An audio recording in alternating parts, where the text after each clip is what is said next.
YouTube? It's your boy MississippiMadeZK, no cap. I ain't got a strap right now, but look, you best believe it's around me somewhere. You know what I'm saying? I'm at the crib. I clicked on this video because of the thumbnail. How I feel about ghost guns, you feel me? I mean, he's kind of right. Debating on the fact that some of these guns you can't be traced because of the serial numbers are scratched off and all that shit. Watch your profanity. But I know my guns are all legal. All my guns are all legal. I'm gonna do a gun collection video for y'all one day, but I gotta get some more stuff in my arsenal before I do it. I gotta cop this one gun in particular that I'm trying to get. I'm not gonna tell y'all no names. Y'all gonna see the unboxing video soon. Give me other. I need to go ahead and cop me an AR. You know what I'm saying? They go ahead and cop me an AR-15, AR-12, an AR pistol. You know what I'm saying? I gotta get me a damn AK. I gotta get all that.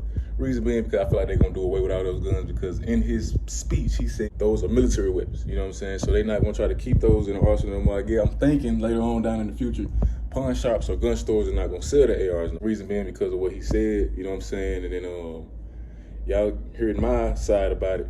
And then after I get done talking or whatever, y'all can go see. Or I might just put that first or whatever, I don't know yet. But as y'all just see, excuse me. Oh no, I got it. I'm gonna put my part of me speaking about the speech first, and then y'all gonna see the speech after I get done saying what I'm saying.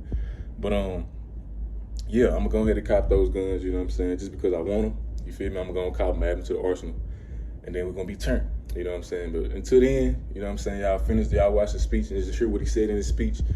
But I already told you my side, you know what I'm saying, and then I can tell y'all to stay tuned because we got bangers and more videos on the way, no cap. And if somebody sells a ghost gun to a federally licensed dealer, for example, a pawn shop, that dealer must make the firearm and mark it with a serial number before reselling it.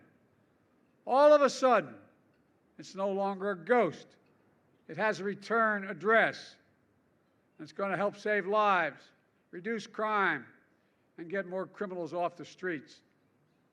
And this rule is only part of our strategy to go after ghost guns. In February, the Department of Justice launched a national ghost gun enforcement initiative, intensifying our efforts to bring cases against those who use ghost guns illegally. We're teaching investigators and prosecutors best practices, how to build these cases, and assigning a coordinator in each of the ATF field divisions to serve as a point person for helping federal, state, and local law enforcement go after ghost guns. If you commit a crime with a ghost gun, expect federal prosecution. Not just state, expect federal prosecution.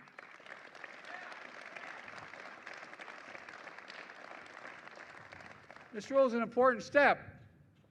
It's going to make a difference, I promise you. And there are a lot of other things we know work to reduce gun violence and other violent crimes and save lives. That's why I put together a comprehensive strategy to supercharge what works while continuing to push Congress to act on sensible legislation to prevent gun violence. In addition to today's rule, we're working on 4 areas. First, we're going after rogue gun dealers. The last time we had data on this was more than 20 years ago. 5% of gun dealers sold 90% of illegal guns found at crime scenes. 5% sold 90%. These merchants of death are breaking the law for profit, selling guns that are killing innocent people. We're cracking down on these gun dealers and the violent criminals they knowingly arm. Second, we're disrupting illegal gun trafficking. Attorney General Garland has directed all U.S. attorneys to prioritize combating gun trafficking that is moving guns across state lines and city boundaries. The Justice Department is surging prosecutorial resources to help shut down these trafficking corridors, including the one known as the Iron Pipeline that funnels weapons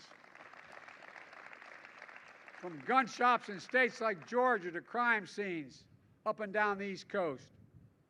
Thirdly, we're funding strategies we know reduce gun crime, community policing, and community violence interruption.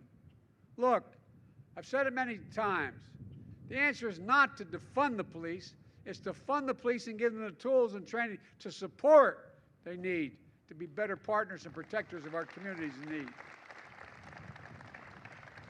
And I've already made clear that I want cities, states, counties, and tribes to use some of the $350 billion we sent to them in the American Rescue Plan that I wrote in the first month to reduce gun violence.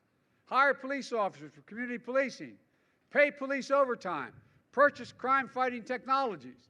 They were given the money, they can do it. Spend it. And now, on top of that, I'm calling for additional funding to put police on the streets for community policing. One thing we learned in the middle of the crime wave not long ago, when the cop knows by first name who owns the corner drugstore, who lives in the apartment above 6B, who the people who are the pastors of the churches, guess what? People talk to them. They trust them. My son was the Attorney General in Delaware. He'd go around and make sure everybody literally in these high crime rate neighborhoods, he'd give them his personal cell phone number and instructed all the cops to do the same thing. And they did. And the crime plummeted. Not a joke. Look at the record. Not just my son, but all across the nation.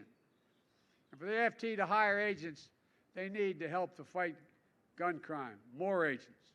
My budget funds body cameras, make sure police work with our local communities and are accountable to the local communities. We're also investing in community violence intervention. These are areas of local programs that utilize trusted messengers, community members, and leaders to work directly with people who are